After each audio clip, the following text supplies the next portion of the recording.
যে গুলিয়াই মাৰিলেও জুবিনৰ ন্যায় লাগিব, মৰিয়াই মাৰিলেও আমাক জুবিনৰ ন্যায় লাগিব। এইখন চৰকাৰে কি কৰি আছে? অসমে সুধিছে আজি অসমৰ জনগণে সুধিছে, অসমে সুধিছে, আমি অসমীয়া যুৱক তেখেতক অসম চৰকাৰে সুধিব বিচাৰিছো যে জুবিনৰ ন্যায় কেতিয়া প্ৰদান কৰিব?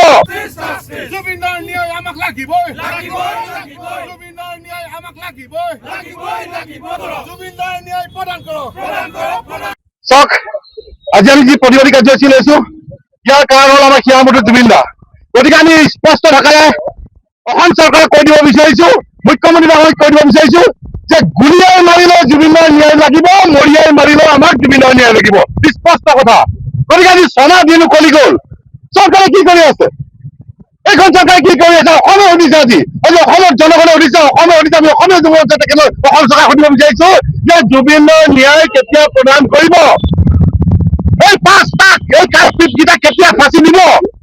ছিংগাপুৰত থকা সেই দালাল ফটোকেইটাক কেতিয়া চুচুৱাই অসমত আনি জেলত দিয়ে তেখেতক কেতিয়া ফাঁচি দিব?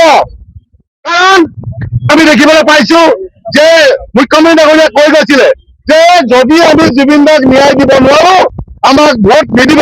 এতিয়া আমি প্ৰশ্ন কৰিব বিচাৰিছো যোগেদি অসম চৰকাৰক যে সঁচাকে সঁচা অৰ্থত অসমৰ জনগণে আপোনালোকক ভোট দিবনে?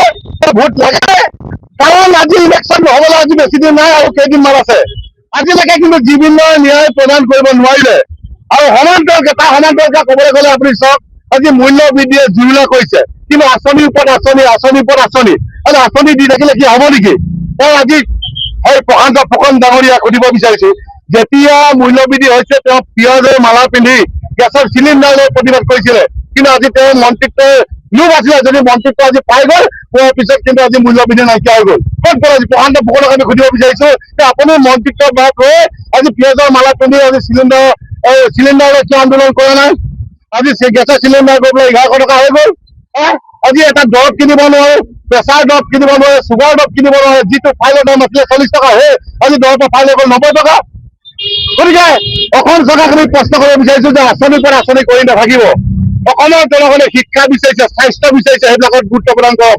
আঁচনি বহুত হৈ গ'ল। গতিকে আমি এটা কথা আপোনালোকৰ যোগেদি ক'ব বিচাৰিছো, আজি বাংলাদেশী বিধানৰ ক্ষেত্ৰতে চাওক, বাংলাদেশী যেতিয়ালৈকে অসমৰ যেতিয়ালৈকে বৰ্ডাৰ চিল নকৰিব তেতিয়ালৈকে সমাধান হ'বনে? আজি গতিকে আমি আৰু এটা কথা কৈছো যে ইনাৰলাইন পাৰ্মিট, আমাক অসমত ইনাৰলাইন পাৰ্মিটৰ ব্যৱস্থা কৰক, চিধা কথা স্পষ্ট কথা।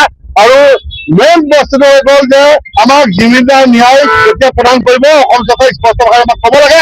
অন্যথা অসমৰ জনগণৰ লগতে কিন্তু অসমীয়া যুৱক অসম চৰকাৰক এৰি নিদিয়ে, জেল দিয়ে, ফাঁচি দিয়ে, গুলিয়াই মাৰে, মৰিয়াই মাৰে, ন কম্প্ৰমাইজ জুবিনৰ লগত। চিধা কথা, জয় জুবিন দা, জয় জুবিন দা, জুবিনৰ ন্যায় লাগিব, জুবিনৰ ন্যায় লাগিব।